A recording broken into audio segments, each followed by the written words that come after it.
હવે આપણો આજનો લેક્ચર એ આ ચેપ્ટરનો લાસ્ટ લેક્ચર હશે. ગયા લેક્ચરમાં આપણે એક આઈએમપી દાખલો શીખી ગયા. હવે આજના લેક્ચરમાં આપણે જે નાના નાના 2 માર્ક્સના દાખલા છે કે જે આ ચેપ્ટરમાંથી પૂછાય છે એ આપણે જોઈ લઈએ. બરાબર. એની માટે તમારી બુકમાં એક્ઝામ્પલ નંબર 24 ખોલો.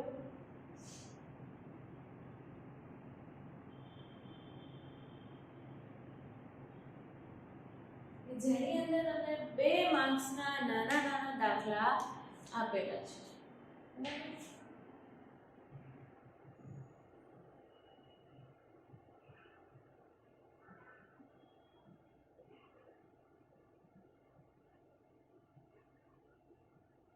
આજે આપણે 2 માર્ક્સના દાખલા જોઈ લઈએ. તો આપણે ગણવાની શરૂઆત કરીએ. તો જુઓ તમારી પહેલી રકમ, પહેલા નંબરનો દાખલો. વર્ષ 2014માં ઘઉંના ભાવ દર ક્વિન્ટલના ₹1600 અને વર્ષ 2015માં ભાવ દર ક્વિન્ટલના ₹1800 હતા. 2014ના વર્ષના આધારે 2015ના વર્ષના ઘઉંના ભાવનો સૂચકાંક શોધો અને તેનું અર્થઘટન કરો. હવે આમાં તમને 2 વર્ષ આપેલા છે.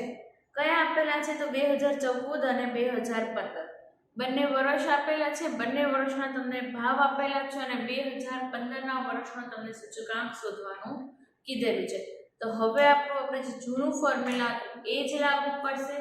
P1 છેદમાં P0 ગુણ્યા 100. તો પહેલો દાખલો ગણીએ. એમાં કેટલા વર્ષ છે? 2 વર્ષ છે. આપણો ફોર્મ્યુલા કયો છે? P1 ભાગ્યા P0 ગુણ્યા 100. આપણું P1 શું થશે? 2015. P0 કયું થશે? 2014. તો 2014ના વર્ષનો ભાવ કેટલો છે? 1600 અને 2015ના વર્ષનો ભાવ કેટલો છે? 1800. તો P1 છે આપણું કેટલું છે? 1800. બરાબર. તો P1 1800, P0 2014 છે એનો ભાવ છે 1600 ગુણ્યા 100. કેલ્ક્યુલેટરમાં દરેક જણ ગણતરી કરશે. તેનો જવાબ આવશે 112.5. આ થયો તમારો જવાબ. અને તમને આગળ કીધું છે કે તેનું અર્થઘટન કરો. બરાબર. તો 112.5 માઈનસ 100 એટલે આપણે 100 ના આધારે એમ જોઈએ તો ટકાવારી કેટલી થશે? આપણી ગણતરી કરો દરેક જણા. 12.5%. તમારે અહીંયા આખું સેન્ટેન્સ લખવું પડે કે 2014 ની સરખામણીમાં વર્ષ 2015ના ઘઉંના ક્વિન્ટલ દીઠ ભાવ 12.5%નો વધારો થયો છે. આગળ બીજો દાખલો જોઈશું. રકમ જોઈએ આપણે એની. લાસ્ટ યરનો સૂચકાંક ફિશરના સૂચકાંકથી 8/9 ગણો છે. જો ફિશરનો સૂચકાંક 180 હોય તો પાસેનો સૂચકાંક શોધો. અહીંયા આપણને શું કીધું છે? લાસ્ટ યરનો સૂચકાંક.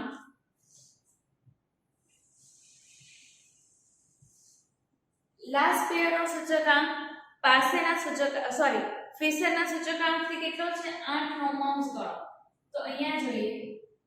પહેલા તો લખી દઈએ IL બરાબર IF. હવે લાસ્ટ યરનો સૂચકાંક ફિશરના સૂચકાંકથી કેટલો છે? 8/9 ગણો. હવે 8/9 ગણો છે એટલે આપણે આનું ફોર્મ્યુલા બનાવીશું. IL બરાબર શું? IF ગુણ્યા 8/9. અને તમને અંદર રકમમાં કીધેલું છે ફિશરનો સૂચકાંક 180 છે. તો IF બરાબર તમને કેટલા આપ્યા છે? 180. તમને ફાઇન્ડ શું કરવાનું કીધું છે? તો પાસેનો સૂચકાંક શોધો. તો આપણે અહીંયા લખીશું IP બરાબર કે. હવે આપણને જો આપણે બેની રકમ આપેલી હોય તો ત્રીજાની રકમમાં મળે એવું આપણે એક ફોર્મ્યુલા હતું. શેનું હતું? ફિશરના સૂચકાંકનું. તો આપણે એક ફોર્મ્યુલા મૂકીશું IF બરાબર √ IL ગુણ્યા IP. હવે તમને અહીંયા IF ની અમાઉન્ટ આપેલી છે બરાબર, અને અહીંયા IF બરાબર આપણે કેટલા મૂકી દઈએ? IL ની રકમ શોધવા માટે IF બરાબર 180 ગુણ્યા 8 9. હવે દરેક જણા કેલ્ક્યુલેટરમાં ગણતરી કરશે તો આપણે આની ગણતરીમાં જવાબ કેટલો આવશે? 160. ખબર પડે છે? IF તો IF ની રકમ તમને અમાઉન્ટ આપેલો છે, IF નો સૂચકાંક તમને આપેલો છે. આપણે ફોર્મ્યુલા બનાવ્યું તો એમાં મેં IF ની રકમ મૂકી તો 180 ગુણ્યા 8 9 કેલ્ક્યુલેટરમાં ગણતરી કરી દો, ભાગાકાર કે ગુણાકાર કરી દો તો આપણો IL કેટલો આવશે? IL કેટલો આવશે આપણો? 160. હવે આપણી જોડે બે ની રકમ છે તો આપણને ત્રીજાની મળી જાય તો IF બરાબર 180, IL બરાબર 160 ગુણ્યા IP. બરાબર છે. હવે આપણે રૂટ કાઢવું છે. અહીંયા IP ની રકમ નથી તો રૂટ કાઢવું હોય તો આપણે આનો શું લેવું પડે? વર્ગ લેવો પડે. તો આપણે આનો વર્ગ લઈએ 160 ગુણ્યા IP. આનો વર્ગ લીધો. હવે નિયમ છે, જો તમે જમણી બાજુ વર્ગ લો તો તમારે ડાબી બાજુ લેવો પડે, અને ડાબી બાજુ લો તો જમણી બાજુ. ટૂંકમાં બંને બાજુ તમારે વર્ગ લેવો પડે. તો બંને બાજુ મેં વર્ગ લીધેલો છે. હવે અહીંયા શું થશે? વર્ગમૂળ નીકળી જશે બરાબર, અને 180 નો વર્ગ તો 180 નો વર્ગ કરો કેટલો થશે? 32400. અને અહીંયા વર્ગમૂળ ને વર્ગ નીકળી જશે તો 160 ગુણ્યા IP. પડી ખબર? હવે સામેની જગ્યાએ IP ગુણાકારમાં છે, 160 ગુણાકારમાં છે, આ બાજુ શું આવે? ભાગાકારમાં. તો 32400 ભાગ્યા 160 બરાબર IP. કેલ્ક્યુલેટરમાં દરેક જણ ગણતરી કરો. આપણો જવાબ કેટલો આવશે? તો આપણો જવાબ આવશે IP બરાબર 202.5. સમજ પડી દાખલામાં? આપણને શરૂઆતમાં ફરીથી એકવાર રિપીટ કરું છું. શરૂઆતમાં આપણને કીધું હતું કે લાસ્ટ યરના સૂચકાંક ફિશરના સૂચકાંકથી 8 9 ગણો છે. તો આપણે IL બરાબર IF ગુણ્યા 8 9 લખ્યું. સેકન્ડ સેન્ટેન્સ હતું કે ફિશરનો સૂચકાંક 180 છે તો ફિશરનો સૂચકાંક 180. એની ઉપરથી આપણને કીધું કે પાસેનો સૂચકાંક કેટલો થાય, તો પાસેનો સૂચકાંક કેટલો થાય. હવે તમને બે ની રકમ આપેલી હોય તો એકની રકમ મળે એવું આપણી જોડે એક જ ફોર્મ્યુલા છે ફિશરના સૂચકાંકનો. તો IF બરાબર √IL ગુણ્યા IP. IL ની અમાઉન્ટ આપણે શોધવાની હતી જે આપણે અહીંયા બનાવેલું હતું. તો અહીંયા IF નો સૂચકાંક આપણને કેટલો આપ્યો હતો? 180, અને 8 9 આપણને રકમમાં કીધેલું હતું એ મૂકેલું છે. ભાગાકાર અને ગુણાકાર કરીને કેલ્ક્યુલેટરમાં ગણતરી કરીને 160 જવાબ આવ્યો. હવે આપણી પાસે IL કેટલા છે? 160. IF કેટલા છે? 180. બંનેની રકમ આપણે મૂકી દીધી ફોર્મ્યુલામાં. ફોર્મ્યુલામાં મૂક્યા પછી અહીંયા અંડર રૂટ છે તો આપણે એ રૂટ કાઢવા માટે વર્ગ લેવો પડે. જો તમે ગમે તે એક બાજુએ વર્ગ લો તો તમારે બીજી બાજુએ પણ વર્ગ લેવો પડે. બંને બાજુએ વર્ગ લીધો છે. 180 નો વર્ગ થયો 32400. અહીંયા વર્ગમૂળ અને વર્ગ નીકળી ગયો. 160 ગુણ્યા IP. 32400 ભાગ્યા 160 બરાબરની આ બાજુ આવે, ગુણાકારમાં છે તો ભાગાકારમાં જાય. IP અને IP બરાબર ગણતરી કરીને લાવ્યા 102.5. નેક્સ્ટ ત્રીજા દાખલો આપણે જોઈએ. રકમ જોઈએ. વર્ષ 2015 માં કોઈ એક વસ્તુનું ઉત્પાદન આધાર વર્ષના ઉત્પાદનથી 3 ગણું વધ્યું હોય તો વર્ષ 2015 ના ઉત્પાદનનો સૂચકાંક શોધો. હવે 2015 નો ઉત્પાદનનો સૂચકાંક આપણને શોધવાનું કીધું છે. અને અહીંયા આપણને શું કીધું છે, આધાર વર્ષના ઉત્પાદનથી 3 ગણું વધેલું છે. તો અહીંયા આપણે જોઈએ ત્રીજા નંબરનો સમ શું કીધું છે, 2015ના વર્ષનો ઉત્પાદનનો સૂચકાંક.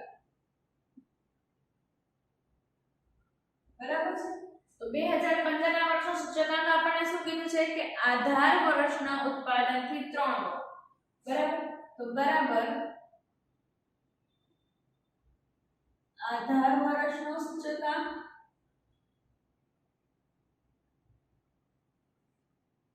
પ્લસ આપણું શું છે, વધારો. બરાબર છે. તો આપણો આધાર વર્ષનો સૂચકાંક કેટલો હોય, હંમેશા 100 હોય. તો આધાર વર્ષનો સૂચકાંક 100. વધારો કેટલો થયો છે, 3 ગણો વધ્યો છે. કેટલો? 3 ગણો વધારો થયો છે. તો આપણે વધારો ઘટાડો હંમેશા શેના આધારે કરીએ છીએ, શેના ઉપર કરીએ છીએ, 100 ઉપર. 3 ગુણ્યા 100 આ થયો આપણો વધારો. તો 100 વત્તા 3 ગુણ્યા 100 એટલે 300 અને 400. તો આપણો 2015ના વર્ષનો ઉત્પાદનનો સૂચકાંક કેટલો આવશે, 400. આગળ જોઈએ નેક્સ્ટ 4 નંબરનો સમ. જો સિગ્મા P1Q0 જેમ સિગ્મા P0Q0 બરાબર 3.2 હોય અને સિગ્મા P1Q1 જેમ સિગ્મા P0Q1 બરાબર 5/3 હોય તો IL, IP અને IF શોધો. અહીંયા તમને આપેલું છે, પહેલા આપણે રકમ લખી લઈએ. સિગ્મા P1Q0 સિગ્મા P1Q0 જેમ સિગ્મા P0Q0 બરાબર 3/2 આપેલા છે. અને બીજું શું આપેલું છે, સિગ્મા P1Q1 જેમ સિગ્મા P0Q1 બરાબર કેટલા આપેલા છે, 5/3. રાઈટ, 5/3 આપેલા છે. હવે શું કીધું છે આપણને, IL, IP અને IF શોધો. તો IL બરાબર કેટલા, IP બરાબર કેટલા અને IF બરાબર આ 3 તમને સૂચકાંક શોધવાનું કીધેલું છે. હવે આપણે જોઈએ કે P1Q0 જેમ P0Q0. તો જેમનો મતલબ શું થાય કે એ વસ્તુ ભાગાકારમાં છે. તો આપણે પહેલા એને લખી દઈશું P1Q0 ભાગ્યા સિગ્મા P0Q0 બરાબર. અને સામે 3/2 આપેલું છે. તો અહીંયા લખીશું 3/2. હવે તમને કંઈક યાદ આવ્યું જ્યારે મેં લાસ્ટ યર પાસે અને ફિશરનો સૂચકાંકના ફોર્મ્યુલા ચલાવ્યા હતા અને જોડે જોડે મેં તમને અમુક શોર્ટકટ ટ્રીક કીધી હતી અને અમુક આંકડા યાદ રાખવાના કીધા હતા. બરાબર. એ અંક અહીંયા કામમાં આવશે. હવે અહીંયા મેં તમને કીધું IL નો સૂચકાંક કેટલા હોય, 1000. તો અહીંયા 1000 બને છે 1000 મીન્સ કે આ કોનું ફોર્મ્યુલા થયું, IL એટલે કે લાસ્ટ યર. તો અહીંયા લખી દઈએ IL બરાબર. નેક્સ્ટ બીજા નંબરનું કરીએ આપણે કે સિગ્મા P1Q1 ભાગ્યા સિગ્મા P0Q1 બરાબર 5/3 એટલે કે 5/3. હવે પાસેનો ફોર્મ્યુલા, તો પાસેના સૂચકાંકના ફોર્મ્યુલામાં કયો આંકડો હતો, 1101. તો આ ફોર્મ્યુલા આપણે કોનું રેડી થઈ ગયું, પાસે. હવે આપણી જોડે IL નું ફોર્મ્યુલા મળી ગયું છે, IP નું ફોર્મ્યુલા મળી ગયું છે. તો અહીંયા કેટલા આવશે ગુણ્યા 100. હવે દરેક જણ કેલ્ક્યુલેટરમાં ગણતરી કરે તો આપણો જવાબ કેટલો આવશે IL નો 150. IP ની ગણતરી કરો બધા તો IP નો જવાબ કેટલો આવશે 166.67. બરાબર છે. IL IP બંને મળી ગયા. જો આપણી પાસે બેની રકમ હોય તો આપણે ત્રીજો સૂચકાંક શોધી શકીએ એટલે કે IF બરાબર અંડરરૂટ IL ગુણ્યા IP. તો આપણી પાસે IL કેટલો મળ્યો છે 150 અને IP કેટલો મળ્યો છે 166.67. હવે આપણે ગણતરી કરીએ તો ગણતરી કરતા લાસ્ટ આપણને IF નો આન્સર કેટલો મળશે 158.12. ઓકે મળી ગયું આપણને IL મળી ગયો. IL પૂછ્યા હતા, IL નો જવાબ મળી ગયો. IP તો IP મળી ગયો 166.67 અને થર્ડ IF તો IF મળી ગયા 158.12. ખબર પડી સમમાં? હવે આપણે જઈએ આગળ. કયા નંબર? નેક્સ્ટ આપણે જોઈએ 5મા નંબરનો સમ. તો એની રકમ જોઈએ. જો વર્ષ 2014 ના વર્ષ માટે મધ્યમ વર્ગના કુટુંબની ખર્ચપાત્ર સરેરાશ માસિક આવક ₹14,400 હોય અને જો તે વર્ગનો વર્ષ 2014 ના આધારે વર્ષ 2015 નો જીવન નિર્વાહ ખર્ચનો સૂચકાંક 115 હોય તો 2015 ના વર્ષ માટે આ કુટુંબની ખર્ચપાત્ર માસિક આવકનું આગણન કરો. હવે આ તમારા માટે નવું આવ્યું કે સરેરાશ ખર્ચપાત્ર માસિક આવક. બરાબર છે. પણ આપણે આની ગણતરી બહુ સિમ્પલ રીતે કરીશું કે જે તમને આગળ તમે કરતા હતા કે બહુ નાના હતા ને ત્યારે આ બધી વસ્તુ આવી ગયેલી છે.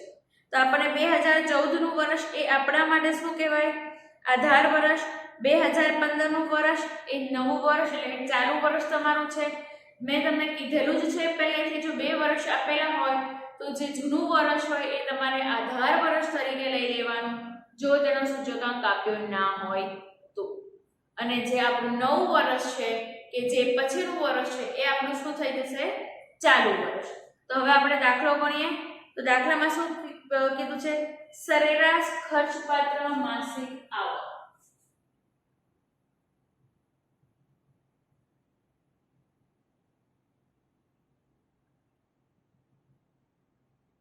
સરેરાશ ખર્ચપાત્ર માસિક. બરાબર છે.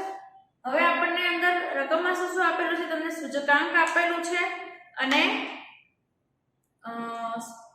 આવક આપેલી છે. તો આપણે અહીંયા રીતે બનાવી દઈશું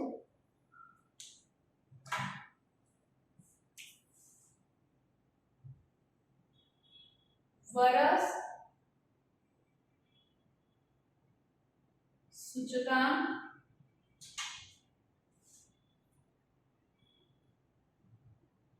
માસિક. ઓકે તો હવે આપણું વર્ષ કયા આપેલા છે આપણે 2 વર્ષ આપેલા છે 2014 અને 2015. હવે 2014 ના વર્ષનો તમને સૂચકાંક કીધેલો નથી એટલે એ વર્ષ આપણું શું થશે આધાર વર્ષ અને 2015 નું વર્ષ ચાલુ વર્ષ. સૂચકાંક તો 2014 ના વર્ષનો સૂચકાંક કેટલો થાય 100 કારણ કે આધાર વર્ષનો સૂચકાંક હંમેશા કેટલો હોય 100 અને આપણે રકમમાં જોઈએ તો 2015 ના વર્ષનો તમને સૂચકાંક કેટલો આપેલો છે 115. 2014 ના વર્ષની માસિક આવક કેટલી આપેલી છે તમને? 14,400. હવે આ લખ્યું છે એના ઉપર થોડી ખબર પડે અને આપણને પૂછ્યું છે કે 2015 ના વર્ષની માસિક આવક કેટલી થાય તેનો સૂચકાંક. તો આપણે એની ગણતરી કરીએ તો જ્યારે સૂચકાંક 100 છે ત્યારે માસિક આવક કેટલી થઈ? 14,400. તો જ્યારે સૂચકાંક 115 છે ત્યારે માસિક આવક કેટલી થશે? તો ખબર પડે આટલા તો આટલા કેટલા એ વસ્તુ થઈ તો સામે ક્રોસમાં આવે એનો ગુણાકાર અને જે ઉપર વધે એ ભાગાકાર. આ રીતનું પહેલા નાના હતા થોડા 7મા 8મા હતા ત્યારે આવતું. તો એ જ વસ્તુ થઈ તો 115 ગુણ્યા 14,400 ભાગ્યા 100. બરાબર. તો આપણો જવાબ આવશે 16,560. બરાબર છે. નેક્સ્ટ 6 નંબરનો સમ જોઈએ. રકમ જો ચાલુ વર્ષનો જીવન નિર્વાહ ખર્ચનો સૂચકાંક આધાર વર્ષના સૂચકાંક 100 થી વધીને 180 થયો હોય, કામદારની સરેરાશ આવક 6,000 થી વધીને 9,000 થઈ હોય તો શું કામદારની ખરીદ શક્તિ વધી છે કે ઘટી છે? અને ઘટી છે કે વધી છે તો કેટલી વધી છે ને કેટલી ઘટી છે? બરાબર. બધું જ આપણને પૂછ્યું છે. તો દાખલાની શરૂઆત કરીએ. આગળના દાખલા જેવો 5 નંબરના સમ જેવો જ છે પણ એમાં માઇનર ડિફરન્ટ છે. જોઈ લઈએ ડિફરન્ટ કેટલો છે. તો 6 નંબરનો સમ આપણે આ જ રીતનું ફોર્મેટ બનશે. વર્ષ સૂચકાંક અને માસિક આવક. ઓકે. હવે જોઈએ આપણે વર્ષ કેટલા આપેલા છે તો આપણે 2 વર્ષ આપેલા છે. આપણને આમાં સ્પેસિફિક કીધું નથી કે 2011 12 કે એવું કંઈ કીધું નથી. આમાં ખાલી આપણને એવો શબ્દ વાપરે છે કે આધાર વર્ષના સૂચકાંક 100 થી વધીને 180 થઈ છે. તો આપણે 2 વર્ષ લઈ લઈએ. આધાર વર્ષ અને ચાલુ વર્ષ. તો આધાર વર્ષ 100 થી વધીને 180 થઈ છે અને આવક 6,000 થી વધીને 9,000 થઈ છે. તો 6,000 એનો વધારો છે. સોરી 6,000 થી વધીને 9,000 થઈ છે. તો 9,000 આપણે ચાલુ વર્ષના કોલમમાં લખીશું નહીં. કેમ નહીં લખીએ? તો આપણે એનો વધારો એ ખરેખર સૂચકાંકની દ્રષ્ટિએ થયો છે કે નહીં એ શોધવાનું છે. તો આપણે પહેલા ચાલુ વર્ષનો સૂચકાંકની દ્રષ્ટિએ કેટલો વધારો થાય છે એ જોવાનું છે. તો આપણે જે 9,000 વધારો છે એ આપણે અહીંયા લખવાનો થતો નથી. માત્ર આધાર વર્ષનો જ લખવાનો છે. પછી જે તમે સૂચકાંક શોધો એની સાથે જે પણ વધારો આવે એ તમારે 9,000 સાથે કમ્પેર કરવાનો રહેશે. બરાબર. તો અહીંયા આપણે મૂકી દઈશું ક્વેશ્ચન માર્ક કારણ કે સૂચકાંકની દ્રષ્ટિએ કેટલો વધારો થયો છે એ આપણને કીધું નથી. એના માલિકે એની રીતે વધારો કરેલો છે. તો અહીંયા એ જ વસ્તુ થશે 180 ગુણ્યા 6,000 ભાગ્યા 100. દરેક જણ કેલ્ક્યુલેટરમાં ગણતરી કરશે તો આપણો જવાબ કેટલો આવશે? 10,800. તો 10,800 આવ્યો. બરાબર. એટલે ખરેખર વધારો કેટલો થવો જોઈએ? 10,800. અને વધારો કેટલો કરેલો છે? તો 9,000 જ કરેલો છે. બરાબર. તો હવે આપણે રકમમાં પૂછ્યું હતું કે શું કામદારની ખરીદ શક્તિ વધી છે કે ઘટી છે? તો 10,800 માંથી આપણે 9,000 માઈનસ કરી દઈએ તો કેટલા વધશે? 1,800. તો ખરેખર એને મળવું કેટલું જોઈએ? 10,800 અને તેને મળ્યું છે કેટલું? 9,000. તો 1,800 આપણો વધારો થયો કે ઘટાડો? તો શું થાય? ઘટાડો. ઓકે, તો 10,800 સૂચકાંકની દ્રષ્ટિએ એની ખરીદી શક્તિ એટલી વધવી જોઈએ, પણ એ 10,800 વધી નથી. 10,800 ની જગ્યાએ કેટલી વધી છે? માત્ર 9,000 જ વધી છે. તો 1,800 કેટલી ઓછી વધી છે, તો મીન્સ ઘટાડો. આગળ આના જેવો જ સમ તમારે વિભાગ સી માં 7મા નંબરનો આપેલો છે. એ હું તમને અહીંયા ગણાવી દઉં છું, કારણ કે એમાં માઇનર ડિફરન્ટ છે એટલા માટે. રકમ જોઈ લઈએ એની. એક સમયગાળા દરમિયાન જીવન નિર્વાહ ખર્ચનો સૂચકાંક 280 થી વધીને 340 થયો છે. વેતન 13,500 થી વધીને 14,750 થયું છે. તો કામદારને વાસ્તવમાં કેટલો ફાયદો થશે કે નુકસાન તે શોધો. બરાબર. તો હવે આપણે 7મા નંબરનો સમ જોઈએ. વિભાગ સી માં 7મા નંબરનો સમ.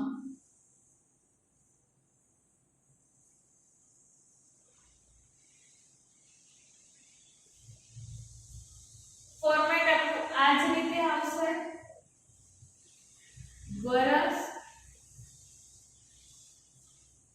સૂચકાંક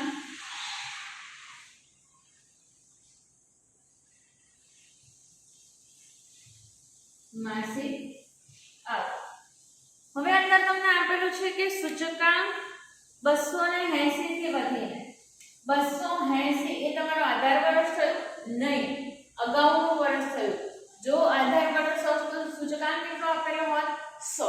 અને અહીંયા આપણને કેટલો આપેલો છે? 280. તો આ વર્ષ કેવું થયું? અગાઉનું વર્ષ. અને પછીનું વર્ષ ચાલુ વર્ષ. તો 280 થી વધીને કેટલો થયો છે? 340. અને માસિક આવક કેટલી હતી? 13,500 થી વધીને 14,750 થઈ છે. તો મેં તમને અગાઉના દાખલામાં જ કીધું હતું, જે વધારો આપ્યો છે ખરેખર વધારો નથી, એટલા માટે આપણે લખવાનું નથી. જે ખરેખર વધારો ઘટાડો હોય એ આપણે શોધવાનો છે સૂચકાંકની દ્રષ્ટિએ. તો હવે આપણે શોધીએ. તો 340 ગુણ્યા 13,500 ભાગ્યા 280. તો દરેક જણ કેલ્ક્યુલેટરમાં ગણતરી કરશે. આપણો જવાબ કેટલો આવશે? 16,393. હવે આપણે એને આગળ રકમમાં શું કીધું છે કે કેટલો ફાયદો થશે કે નુકસાન. બરાબર. હવે એને ખરેખર રીતે કેટલું થવું જોઈએ? 16,393. તો 16,393 થવું જોઈએ, પરંતુ એનો કેટલો થયો તો 14,750. તો 16,393 માંથી 14,750 માઈનસ કરીએ તો કેટલા આવશે? 1,643. તો 1,643 નું શું થયું કહેવાય? એને નુકસાન. બરાબર છે. સેમ આના જેવો જ સમ છે, પરંતુ આમાં આધાર વર્ષનો સૂચકાંક કે આધાર વર્ષ એવું કંઈ મેન્શન કરેલું નથી. ખાલી એમ જ કીધું છે કે 280 થી વધીને 340 થયો છે. તો 280 આપણો આધાર વર્ષનો સૂચકાંક ના હોય, શેનો હોય? અગાઉના વર્ષનો સૂચકાંક હોય. એટલા માટે મેં આ સમ અહીંયા કરાવેલો છે. હવે આપણે આગળ 7મા નંબરનો સમ જોઈએ. તો એની રકમ જોઈએ આપણે. આજે 7મા નંબરનો સમ છે એ મોસ્ટ આઈએમપી સમ છે. એ અગાઉ બોર્ડમાં પૂછાઈ ગયેલો સમ છે, એટલે થોડું ધ્યાન રાખવું. થોડો અલગ સમ છે. અત્યાર સુધી તમે જે ફોર્મ્યુલા શીખ્યા નથી એ એક ફોર્મ્યુલા નવું શીખવાનું આવે છે. થોડું ધ્યાન આપવું.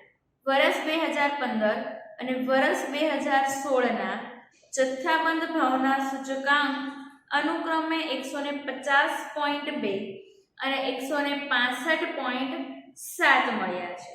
આ બંને વર્ષના સૂચકાંકનો ઉપયોગ કરી ફુગાવાનો દર શોધો.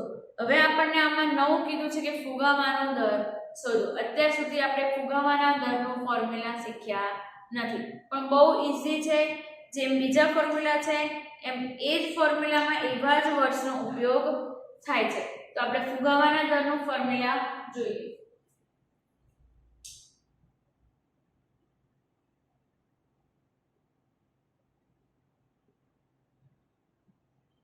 ફુગાવાનો દર, તો હવે એમાં આપણે ફોર્મ્યુલા જોઈએ. ચાલુ વર્ષનો સૂચકાંક, અને આપણે ભાગાકારમાં લખતા હતા કે આધાર વર્ષ કે અગાઉના વર્ષનો સૂચકાંક, એની જગ્યાએ અહીંયા આપણે શું કરીશું? માઈનસ કરીશું અને લખીશું અગાઉના વર્ષનો સૂચકાંક, અને એના ભાગાકારમાં આવશે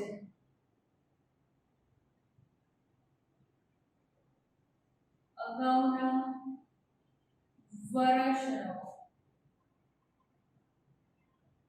સૂચકાંક. હવે તમને એમ લાગશે કે મેડમે કેમ આવી રીતે આટલી બધી સ્પેસ રાખીને લખ્યું છે? તો એમાં એક વચ્ચે વર્ડ્સ આવે છે ચાલુ વર્ષનો જથ્થાબંધ ભાવનો સૂચકાંક. સેમ અહીંયા પણ એ જ રીતે અગાઉના વર્ષનો જથ્થાબંધ ભાવનો સૂચકાંક ભાગ્યા અગાઉના વર્ષનો જથ્થાબંધ ભાવનો સૂચકાંક. બરાબર. આપણે નોર્મલી સિમ્પલ યાદ રાખવા માટે મેં જેટલું બ્લેક પેનથી લખેલું છે એટલું જ મગજમાં રાખજો. ચાલુ વર્ષનો સૂચકાંક અને અગાઉના વર્ષનો સૂચકાંક વચ્ચે બધામાં એક કોમન જ વર્ડ છે જથ્થાબંધ ભાવનો. જથ્થાબંધ ભાવ, ફુગાવો ક્યારે હોય? કોઈ એક વસ્તુનું નામ હોય, જ્યારે એ જથ્થામાં હોય ત્યારે એનો ભાવ થાય. તો જથ્થાબંધ ભાવનો સૂચકાંક અને અગાઉના વર્ષનો જથ્થાબંધ ભાવનો સૂચકાંક ભાગ્યા અગાઉના વર્ષનો જથ્થાબંધ ભાવનો સૂચકાંક. તો અહીંયા તમને આમાં બે વર્ષ આપેલા છે, વર્ષ 2015 અને 16. તો વર્ષ 2015 એ આપણું કયું વર્ષ થશે? અગાઉનું. અને 2016 એ શું થશે તમારું? ચાલુ વર્ષ. બરાબર. તો ચાલુ વર્ષ 2016 છે, તો 2016 માં આપણું કેટલું થયું છે? 165.7 અને 2015 ના વર્ષમાં ફુગાવો કેટલો છે? 150.2. હવે આપણે બધી જ રકમ મળી ગઈ છે, તો દાખલો સાવ ઈઝી થઈ ગયો. અગાઉનું વર્ષ કયું છે? તો 2015. એનો ફુગાવાનો દર કયો છે? એનો જથ્થાબંધ ભાવનો સૂચકાંક કેટલો છે? 150.2 છે. આપણે અહીંયા મૂકીશું. નેક્સ્ટ ચાલુ વર્ષ કયું છે? 2016. તો એનો જથ્થાબંધ ભાવનો સૂચકાંક કેટલો છે? 165.7. તે આપણે અહીંયા જ મૂકીશું. ભાગ્યા અગાઉના વર્ષનો જથ્થાબંધ ભાવનો સૂચકાંક. તો અહીંયા તમને આપેલું છે કે 2015 અગાઉના વર્ષનો, જે અહીંયા મૂકીએ છીએ 150.2, એ જ વસ્તુ આપણે ભાગાકારમાં મૂકવાની છે. તો હવે આપણે રકમ મૂકી લઈએ. તો ચાલુ વર્ષનો જથ્થાબંધ ભાવનો સૂચકાંક કેટલો છે? 165.7 માઈનસ અગાઉના વર્ષનો જથ્થાબંધ ભાવનો સૂચકાંક કેટલો છે? 150.2. અને ભાગાકારમાં આપણને શું કીધેલું છે? અગાઉના વર્ષનો જથ્થાબંધ ભાવનો સૂચકાંક શોધો. તો અગાઉના વર્ષનો જથ્થાબંધ ભાવનો સૂચકાંક કેટલો છે?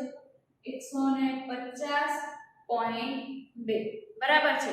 અને આપણે બધા જ સૂચકાંક ગણીએ છીએ, તો એમાં શું આવે છે? ગુણ્યા 100. રાઈટ. નેક્સ્ટ હવે આ બધાનો તમે ગણતરી કરો કેલ્ક્યુલેટરમાં. આપણો જવાબ કેટલો આવશે? 10.32. આની પાછળ શું લખાશે? ટકા.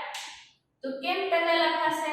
તો જ્યારે આપણે કોઈ દર શોધતા હોય એટલે ફુગાવાનો દર, તો ફુગાવાનો દર શોધીએ તો પાછળ હંમેશા ટકાવારીની નિશાની કરવી ફરજિયાત છે. જો તમે આ નિશાની નહીં કરો તો તમારા માર્ક કપાઈ શકે છે. બરાબર. નેક્સ્ટ જોઈએ 8મા નંબરનો સમ. રકમ જોઈએ. જો 3 વસ્તુઓના ભાવ સાપેક્ષ આંકમાં થયેલ વધારો અનુક્રમે 250%, 265% અને 300% છે. જો આ વસ્તુના મહત્વનું પ્રમાણ 8:7:5 હોય તો ભાવનો સામાન્ય સૂચકાંક શોધો. હવે અહીંયા તમને ભાર આપેલો છે, બરાબર છે, જે આપણે આગળ ગણતરી કરી હતી, જે આપણે IW વાળો ફોર્મ્યુલા આપણે શીખ્યા હતા, એની તમને માહિતી આપેલી છે. તો હવે આપણે એ શું કરીએ જોઈએ. આપણે દાખલામાં તમને ભાર આપેલો છે 250%, તમને સૂચકાંક ટકાવારીમાં આપેલો છે 250%, 265% અને 300% છે. બરાબર. અને તમને એ શું આપેલો છે? વધારો આપેલો છે. તો પહેલા આપણે એનું ફોર્મેટ બનાવી લઈએ.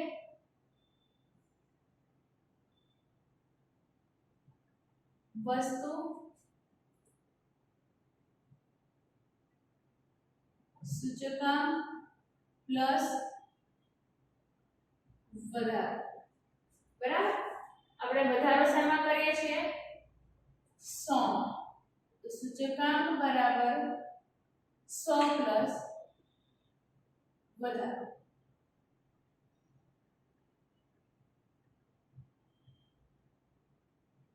નેક્સ્ટ આગળ શું આવશે? W આપણો ભાર અને લાસ્ટમાં આવશે IW.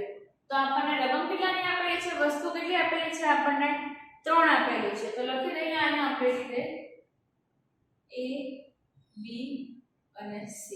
ચલો હવે આપણે વધારો જોઈએ કે કેટલો આપેલો છે. બરાબર. તો 250%, 265% અને 300%. બરાબર. તો 100 +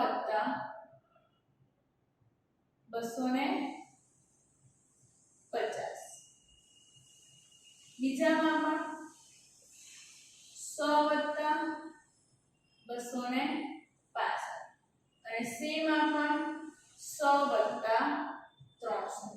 હવે અહીંયા આપણે સૂચકાંક ફાઇન્ડ કરી દઈએ તો 100 + 250 350, 100 + 265 365, 100 + 300 તો 400. હવે આપણે સૂચકાંક મળી ગયો છે. રકમમાં આગળ જોઈશું આપણે. જો વસ્તુઓના મહત્વનું પ્રમાણ 8:7:5 હોય, 8:7:5 એટલે કે 8, 7 અને 5 આપેલું છે. બરાબર. ભાર તમને જેમમાં આપેલા છે, આપણે ભાર લખી દીધા, સૂચકાંક આપણને મળી ગયો. હવે આપણે શોધવાનું છે IW. I અને W નો ગુણાકાર.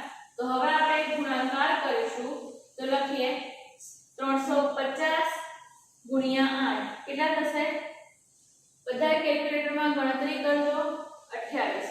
265 * 7 તો 2555.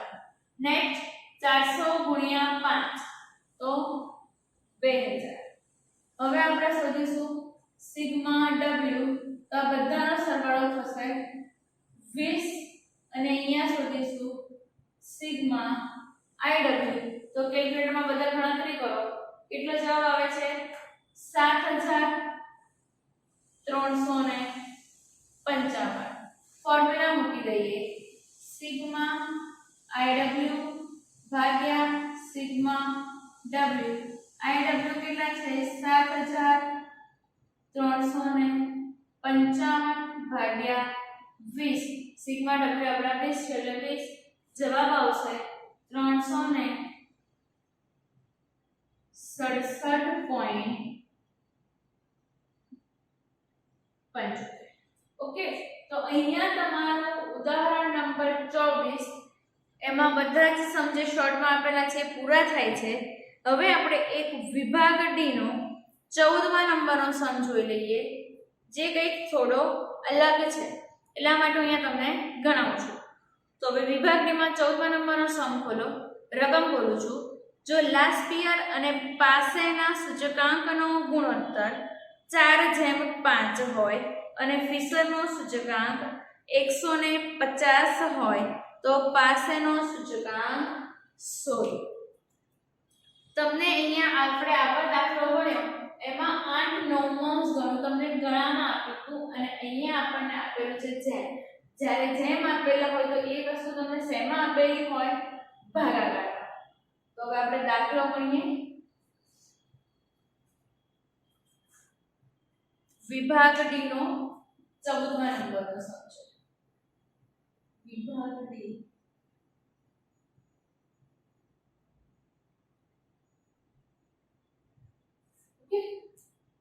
રકમ જો લાસ્ટ યર અને પાસેના સૂચકાંકનો ગુણોત્તર આપેલો છે.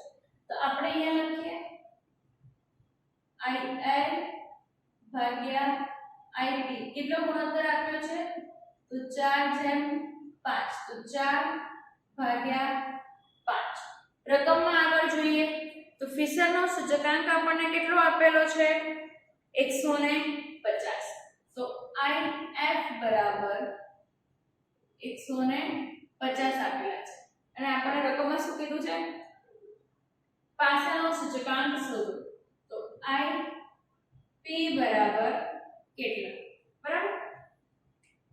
હવે આપણે ફાઇન્ડ કરીએ. તો હવે IP ભાગાકારની બરાબરની આ બાજુએ ભાગાકારમાં છે તો સામેની સાઈડે જાય તો ગુણાકારમાં જાય અને આપણી પાસે એક ફોર્મ્યુલા એવું છે કે જેમાં બેની રકમ આપણી પાસે હોય તો આપણે એક વસ્તુની રકમ શોધી શકીએ. તો અહીંયા તો આપણી પાસે IL પણ નથી અને IP પણ નથી, માત્ર IF છે. તો આપણે આમાં IL ની રકમ શોધી દઈએ. તો IL બરાબર 4/5 બરાબરની આ સામે ભાગાકારમાં છે, સામેની સાઈડે જશે તો શેમાં આવશે? ગુણાકાર.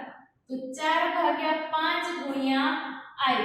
હવે આપણી પાસે IL છે, IF છે અને IP નથી. તો આપણી પાસે બે રકમ છે તો આપણે ત્રીજું શોધી શકીએ. તો ફોર્મ્યુલા મૂકી આપણું IF બરાબર √ IL ગુણ્યા IP. ઓકે, IF આપણને કેટલા આપેલા છે? 150. નેક્સ્ટ IL કેટલા છે? તો 4/5 ગુણ્યા IP અને અહીંયા પણ શું છે? IP કે જેની આપણી પાસે રકમ નથી. હવે આપણે આગળ એક સમ શીખી ગયા. એમાં કીધું હતું કે આપણે રૂટ કાઢવા માટે શું લેવું પડે? વર્ગ લેવો પડે. જો બરાબરની કોઈ પણ એક બાજુએ તમે વર્ગ લો તો બીજી બાજુએ પણ વર્ગ લેવો પડે. તો 4/5 ગુણ્યા IP ગુણ્યા IP એનો વર્ગ. હવે અહીંયા પણ તમારે શું લેવો પડે? 150 નો વર્ગ લેવો પડે. હવે અહીંયા તો અંડર રૂટ છે અને વર્ગ છે એટલે આ બધું જ નીકળી જશે અંડર રૂટ અને 150 નો વર્ગ કેટલો થશે? 22,500. 22,500 બરાબર અંડર રૂટ ને બધું નીકળી જશે તો 4/5 અને અહીંયા કેટલા IP થશે? 2 IP થશે. આ તો નીકળી જ ગયું છે આપણે, પણ વધશે કેટલા? 2 IP. તો આ બંને IP નું શું થશે?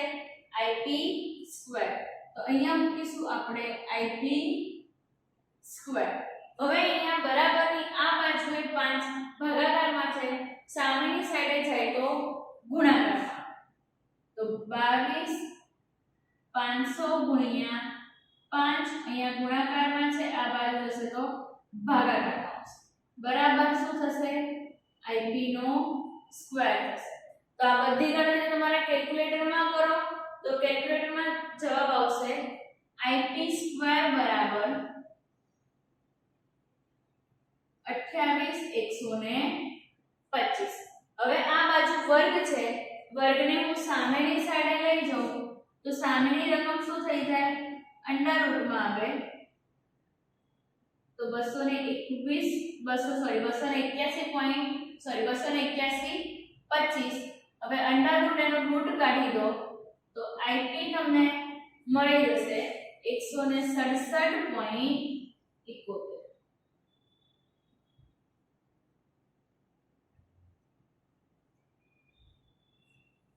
બરાબર છે. હવે તમને આજના લેક્ચરમાં જે પણ મેં દાખલા ગણાવ્યા છે શોર્ટ, એ તમારા એ જ રીતના ખાલી સહેજ રકમ ચેન્જ કરીને તમારા સ્વાધ્યાયમાં આપેલા છે.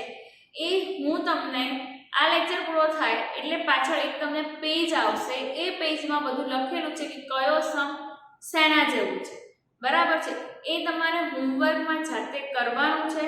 આજે આ લેક્ચરમાં અત્યારે આપણે ચેપ્ટર ફિનિશ થાય છે, એટલા માટે જો કોઈને આ ચેપ્ટરની અંદર કોઈ સમ ના આવડે જ્યારે જાતે પ્રેક્ટિસ કરો ત્યારે, તો તમારે નીચે કમેન્ટમાં જણાવવાનું, તો જેથી કરીને જો તમને ના આવડતો સમ હું તમને વિડીયો બનાવીને મૂકી દઈશ. આખું ચેપ્ટર આપણું આજે પૂરું થાય છે. બધી જ રીત આવી ગઈ છે, મોસ્ટ આઈએમપી દાખલા આવી ગયા છે, 2 માર્ક્સના, 3 માર્ક્સના, 5 માર્ક્સના, બધું જ પૂરું થાય છે. અને આજના પણ મેં તમને જે દાખલા ગણાવ્યા છે એ તમારા સ્વાધ્યાયમાં છે, માટે બધાએ સ્વાધ્યાય જાતે કરવું. ના આવડે તો કમેન્ટ કરો મને. બરાબર છે. અને આમાં જે રીતના સેમ સમ છે એ બધાનું પાછળ એક તમને લિસ્ટ આપી દઉં છું કે જે આજે શોર્ટ સમ મેં કરાવ્યા છે એ સ્વાધ્યાયમાં શેના જેવા છે. ઓકે, હવે આપણે નેક્સ્ટ લેક્ચરથી આગળનું એક નવું ચેપ્ટર ચાલુ કરીશું. બરાબર. આ સાથે જય હિન્દ, જય ભારત.